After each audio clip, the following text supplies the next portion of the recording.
Imagine this. You just wrapped up a custom home build. Permits closed, final payment in, you're already on to the next job. As far as you knew, this one went well. Cost felt manageable, the team hit the schedule, the client was thrilled. Then your bookkeeper sends over the closeout numbers, and the job lost $12,000. 12 grand, gone, on a job that by every visible sign was making you money. Here's the thing. Most contractors only see how a job actually performed after it's already done. The real numbers, cost and income, profit, all of it only show up at closeout, which means every decision you made along the way was made without real data. And by the time the numbers finally show up, the work is over, the money is spent. So what if you could see all of that while the job was still running? That's what a WIP report does. And used right, it gives you the chance to fix a bad job while it's still running, not after it's already cost you. So what is a WIP report really? WIP stands for work in progress. It's a financial document that tracks the costs, the invoices, and the profit on every active job you have in real time. A good WIP report answers 4 questions for every job. How much have we spent? How much have we invoiced? How much of the work is actually done? And are we on or off our target profit? Your estimates set the target for this job. The WIP report tells you whether you're going to hit it. A WIP report has a handful of line items, but 3 of them do most of the work.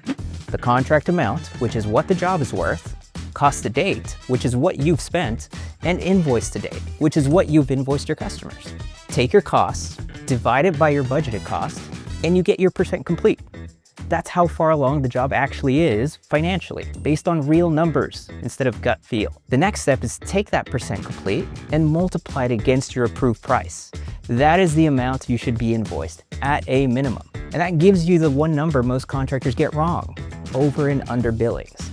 Have you billed more than you've earned or less? Most people guess, and that guess is usually too optimistic. This is where it stops being paperwork. The numbers tell a story, and once you can read it, you can spot a bad job in seconds. Underbilled means you're doing the work faster than you're billing for it, and it's the silent killer. You're funding your client's project out of your own pocket, and some contractors don't even realize it's happening to them. Now, overbilled is a different story, and it's where you actually want to be. Cash is coming in faster than you're finishing the work, so your cash flow stays healthy. You've got the funds to keep the work moving, and as long as you stay on top of your costs, the job stays in good shape. There are 2 columns on a WIP report you need to understand: projected profit and budget variance. And they tell you different things about the same job. Projected profit is the bottom line. Are you going to make money? Green is yes, red is a loss. Budget variance answers a different question. Are you making as much as you planned? It compares your current projected profit to what you originally estimated. And here's the kicker. A job can be green on projected profit, but red on budget variance, meaning you're still going to make money, just less than you planned. And that's slippage.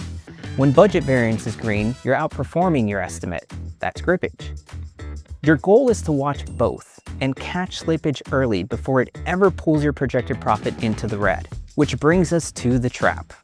A WIP report is only as good as the numbers feeding it. Build one by hand in a spreadsheet, and it's stale the second someone logs a transaction somewhere else. You're not making decisions on what's happening now, you're making them on what happened last Tuesday. There's a better way to do this. Let me show you. In JobTread, your costs, invoices, change orders, and budgets all live in one system. So the WIP report isn't something you build, it's already built. From one dashboard, you can see cost to date, invoice to date, percent complete, projected profit on every job. Over and under billings, automatic. Approve a change order, the numbers update. So when your bookkeeper asks for a current WIP report, you just hand it over. And then you can scan the budget variance column at a glance. Green jobs are on track, red ones need to be steered back. Today, not at the end. Which brings us back to the start. The contractor who lost 12 grand and didn't see it coming, that wasn't bad luck. That was running the job blind. So I want to hear from you. Drop a comment and tell me where you're at right now.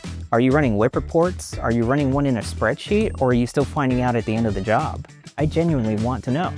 And if this video helped, hit the like button so it shows up for the next contractor who needs it. See you on the next video.